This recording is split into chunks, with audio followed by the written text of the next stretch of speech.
पाहत आहात आपल्या हक्काचं चॅनल, आपली बातमी, आपलं चॅनल वन भारत। कल्याण डोंबिवली मनपा क्षेत्रातील अप्रभाग क्षेत्रातील बल्लाणी प्रभागात अनधिकृत बांधकामावर तोडक कारवाई मंगळवारी करण्यात आली आहे।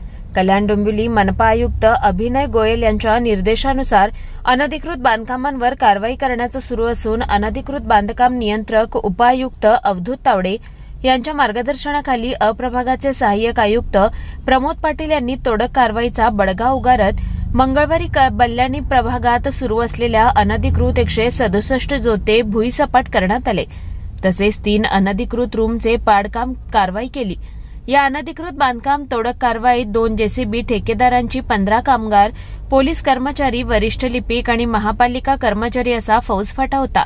या कारवाईच्या वेळी स्थानिक नागरिकांचा प्रचंड विरोध असताना सुद्धा कारवाई पूर्ण करण्यात आली असल्याची माहिती सहाय्यक आयुक्त प्रमोद पाटील यांनी दिली।